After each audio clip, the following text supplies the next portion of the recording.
Hey guys, so today we're going to be reviewing the Bask Bank High Yield Savings Account. If you're chasing high APYs, you might have come across this. And before you move your money, let's break it down because it might be a little bit more complicated than that. Because look at these ratings on Trustpilot, it's a very, very poor. And that's the reason I can't even show you the actual website because I don't want them to take down this video. Okay? Now, well, I know they have really good rates, right? The rates are good, one of the highest. Very, very competitive. Right now it's 4.2%. Okay. Last year's actually way more than 5%. And, they do have decent account opening and decently reliable customer service. Okay. And once your account is up and running, transferring funds is pretty easy and straightforward. Okay. Some customers I've seen they have had no issues in the last 2 years of banking with them. Now the issue comes with their website.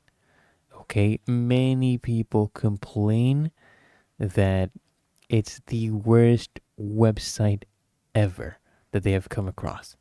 And every time they change their website, it just changes for the worse and makes the navigation even more chaotic.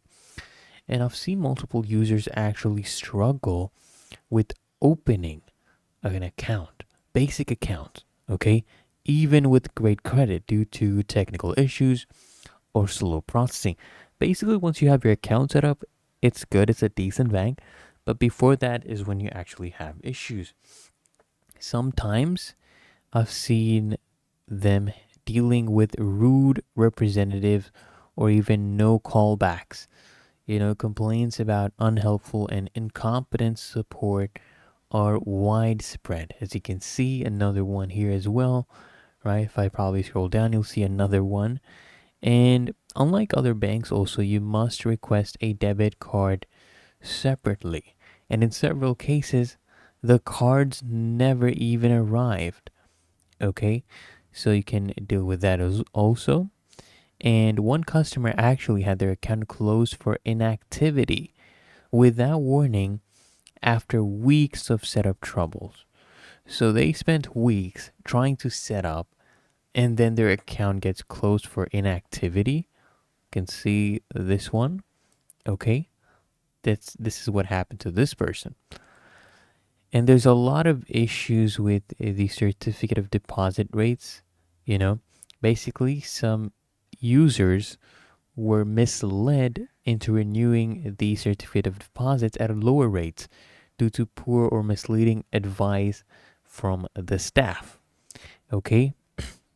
And it actually gets worse because I saw one customer that had an issue. Basically, they said Bask took double their transfer amount. So I think it was $4,000 instead of $2,000. Okay? And it didn't fix it for 2 weeks. Oh, there you go. I think it's this person right here, I believe. Okay, it's this one, right? Look at this. And another reviewer actually got closed and locked into a lower certificate of deposit rate. I think it's this one. There we go. Look. So it's a common theme here. There's broken trust due to mistakes, miscommunication, and delayed issue resolution. So if you just want a high savings rate and you don't need customer support, maybe go for it. But there's a lot of issues here.